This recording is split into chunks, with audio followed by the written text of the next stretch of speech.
परिचय। वह कौन सा एक पदार्थ है जिसके बगैर पृथ्वी पर जीवन असंभव हो जाएगा? हां, जल। पौधे जल के अभाव में मुरझाकर मृत हो जाएंगे। पशु और मनुष्य जब कम पानी पीते हैं तो उन्हें निर्जलीकरण की समस्या से परेशान होना पड़ता है। अतः जल जीवन की सबसे बड़ी आवश्यकता है। इस पाठ में हम इस बहुमूल्य पदार्थ के बारे में विस्तार से पढ़ेंगे।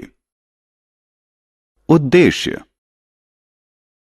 इस पाठ के अंत में आप निम्न करने में सक्षम हो जाएंगे: जल के बारे में कुछ सामान्य तथ्य बताने में, जल के गुण बताने में, जल के उपयोग बताने में, जल चक्र की अवधारणा का वर्णन करने में, जल के बारे में सामान्य तथ्य। जल सभी सजीव प्राणियों, पादप, पशु, मनुष्य और अन्य जीवों के अस्तित्व के लिए जरूरी है।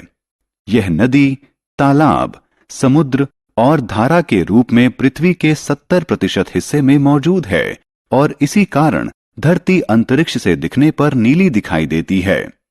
दरअसल जल की प्रचुरता के कारण पृथ्वी को नीले ग्रह का खिताब मिला है। जल के गुण। जल स्वादहीन, गंधहीन और रंगहीन होता है। यह बहुत से पदार्थों को घुला देता है, इसलिए इसे सार्वत्रिक विलायक कहते हैं। यह प्रकृति में 3 अवस्थाओं, ठोस, द्रव्य और गैस में पाया जाता है। ठोस अवस्था में जल को बर्फ या हिम कहते हैं। गैस अवस्था में जल को वाष्प या भाप कहते हैं। लेकिन जल की सबसे सामान्य अवस्था है द्रव्य अवस्था। यही वह अवस्था है जिसे हम जल के रूप में जानते हैं। जल का एक अणु 2 हाइड्रोजन यानी H परमाणुओं और 1 ऑक्सीजन यानी O परमाणु से मिलकर बनता है। इसीलिए जल का रासायनिक सूत्र H2O से व्यक्त किया जाता है। जल के प्रयोग। हम जल का प्रयोग विभिन्न कार्यों में करते हैं। औसतन एक मनुष्य अपने जीवन काल में 60,000 से 80,000 लीटर तक जल खर्च करता है। जल घरों में पीने, खाना बनाने, नहाने, कपड़े धोने, बागवानी और सफाई करने में काम आता है।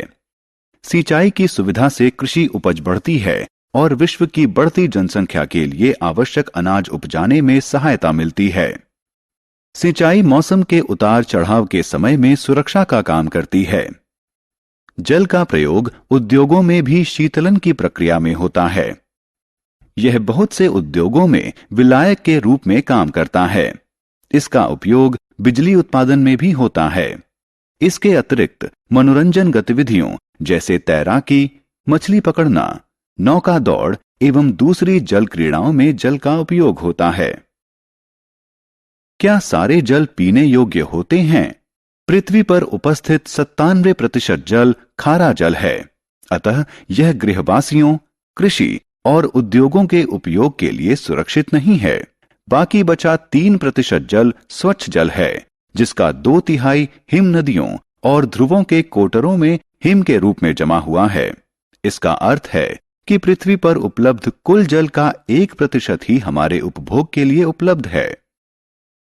आत्ममूल्यांकन। यह आपकी जानकारी को परखने का समय है। सही बॉक्स में उचित विकल्प को भरें। जल चारों तरफ परिवहन कैसे करता है? क्या आप कभी इस बात पर चकित होते हैं कि सजीवों द्वारा पृथ्वी पर हजारों सालों से जल की खपत के बाद भी जल का संतुलन किस तरह बना हुआ है? यह जल चक्र के माध्यम से संभव होता है। जल का द्रव से गैस और फिर गैस से पुनः द्रव्य बनने की दोहराऊ प्रक्रिया को जल चक्र कहते हैं। जल चक्र के 4 निम्न प्रमुख चरण हैं: वाष्पीकरण, संघनन, अवक्षेपण और संग्रहण। सारांश। आइए हमने जो कुछ सीखा है उसे संक्षेप में दोहराएं। जल जीवन के लिए आवश्यक है। जल वाष्प, वाष्पीकरण और प्रस्वेदन द्वारा वायु में मिल जाता है। जल वाष्प छोटे जल कण बनाने के लिए वायु में संघनित हो जाते हैं, जो बादल की तरह नजर आते हैं। छोटे जल कण एकत्रित होकर वर्षा, हिम या ओले के रूप में नीचे गिरते हैं। वर्षा, हिम और ओले नदियों, झीलों, तालाबों, कुओं और मृदा तक जल पहुंचाते हैं।